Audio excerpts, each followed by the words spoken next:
Papaligo tayo mga ka-farmers. Since di tayo nagpaligo kayo ng umaga. So ngayon bago tayo magbigay ng tanghalian nila, so papaliguan natin. At medyo mainit na yung panahon ngayon. So okay mga ka-farmers, papaligo muna tayo.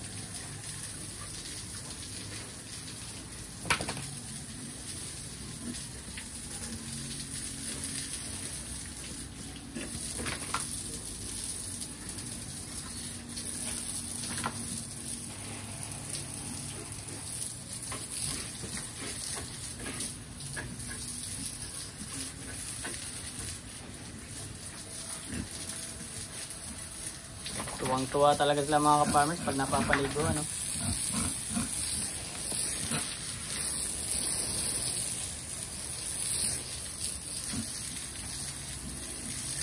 Ano to itong mga alaga natin ngayon. Tubig is life.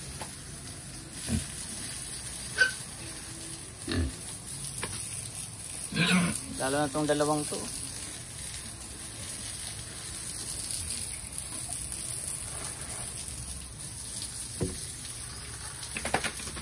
Siguro nainitan na rin talaga sila sa ano, sa laki na ng mga katawan nila.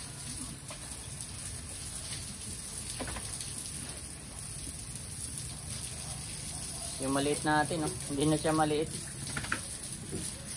Naungusan na niya tong isa. Ito, naungusan na niya. Ito, kakaiba kasi yung katawan nito. Ang haba na manipis.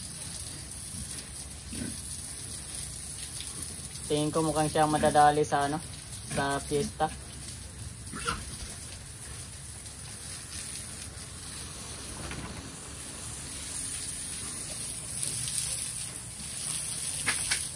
Kasi siya lang yung bukod tanging ano, kakaibang katawan.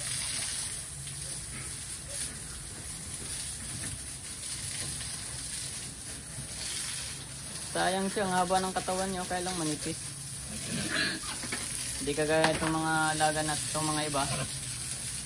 Ano, maganda ng mga katawan, mga haba, tas bilugin. Pakasulit ang mga katawan, nagmamasil-masil pa.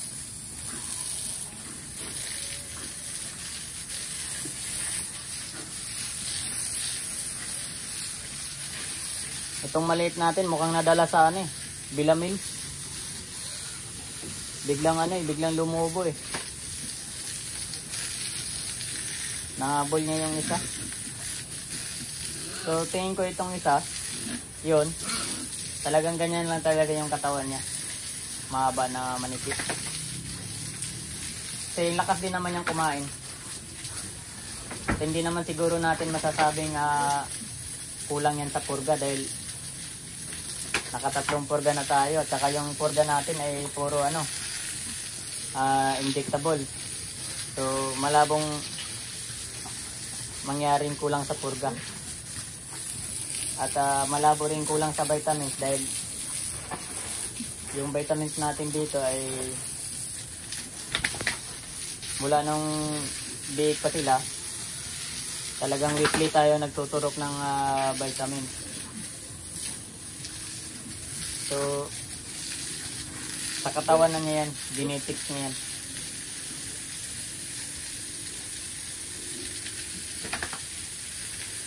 Ganun talaga yan sa may lumalabas na kakaiba. Parang tao din yan.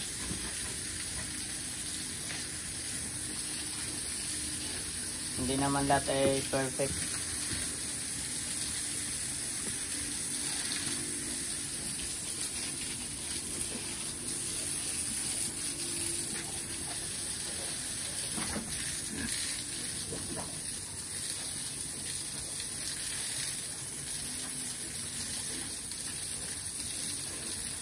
So ayan, nakaligo na sila.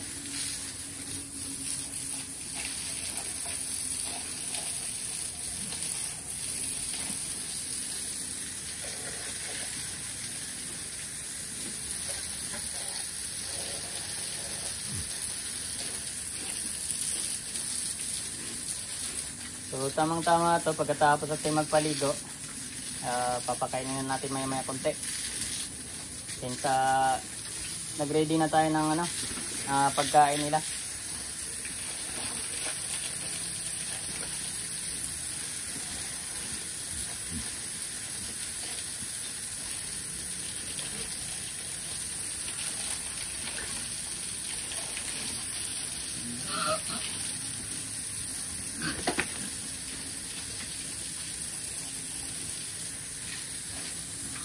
Mga 11:30 pwede na natin pakainin ito.